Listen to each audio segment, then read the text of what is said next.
এই যে শীত আইছে না, একটা উচিত কথা কইলে আপনারা রাগ করেন না। দেখবেন আপনার মার ঘরের মধ্যে দেখবেন উপরে সানসিটে কোনো কম্বল নাই, বউ যে ঘরে তাহে এটার উপরে 4টা কম্বল বাঁধতে রাখছে। শাশুড়ি যদি যায় বউ গো হেদারা তো পুরানো গেছে গা, একটা কম্বল দাও না। কদ্দি মনে কালকা রৌদ্র দিয়া গরম করে দিই মনে।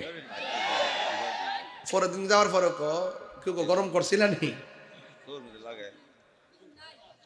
সবজি লিয়ে দিন কেন, অসুবিধা না করছে কেটা, সবজি লিয়ে দিন কেন না করছে কেটা।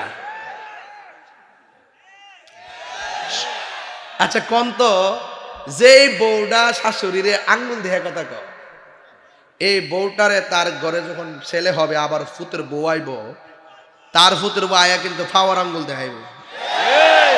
কথা সঠিক? খেতরিটা খেতি ভাঙ্গে, কথা কন ঠিক নেই? খেতরিটা খেতি ভাঙ্গে। রসুল কয় দেখতেছি, রসুলকে জিজ্ঞেস করি আর রাসূলুল্লাহ আপনি হাসেন কেন? রাসূল বলেন আমি দেখতেছি কবরে সবার বডির নিচে আল্লাহ পাক জান্নাতের গালিচা বিছায় রাখছে। খুশি না বেজার? খুশি। আর একটা কবরের কাছে যায় রসুল চোখের পানি ফালায় কাঁদতে শুরু করছে। সাহাবীরা জিগায় কাঁদেন কেন? আমি দেখতেছি এই কবরের মানুষটার গায়ের মধ্যে জাহান্নামের আগুন জ্বলছেইছে।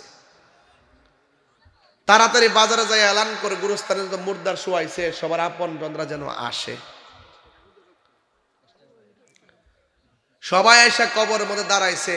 সাহাবায়ে কেরামকে আমরা দেখতেছি ওই যে কবরে দাঁড়ায় রসুল কাঁদছেন, ওই কবরের পারে একটা মহিলা এসে দাঁড়াইছে, ও বুড়া মানুষ। আল্লাহু আকবার কর না কেন? নবীজি গায় মা আপনি আসছেন, কবরের ওয়ালাটা কেডা? কবরওয়ালা রইল আমার সন্তান। আপনি জানেননি সন্তানটা কেমন আছে? কয় আল্লাহ এবং তার রাসূলই ভালো জানে। মা আপনার সন্তান তো কবরে অনেক কষ্টে আছে। মহিলা তখন হাসতে শুরু করছে। আচ্ছা কোন তো আমার যদি এখানে বিপদ হয় আমার মা কে হাসবো না কানবো? মহিলা হাসতেছে। আল্লাহর হাবিব জিগায় কি গো মা সন্তান কবরে কষ্টে আছে আপনি হাসেন কেন? মহিলা জিগায় আমার সন্তান আমার এমন কষ্ট দিছিল, আমি আল্লাহরে কইতাম আল্লাহ ফুলার কষ্টটা আমি আর সহ্য করতে পারছি না, তুমিও তারে কষ্ট দিও। আল্লাহ যে আমার দোয়াটা কবুল করছে এটা শূন্য আসতেছি। রসুল ডাক দেখে আল্লাহ কবরটা ফাঁক করে আযাবটা দেখাই দেন। যেই মাত্র মহিলা দেখছে তখন মহিলার মায়া লেগে গেছে।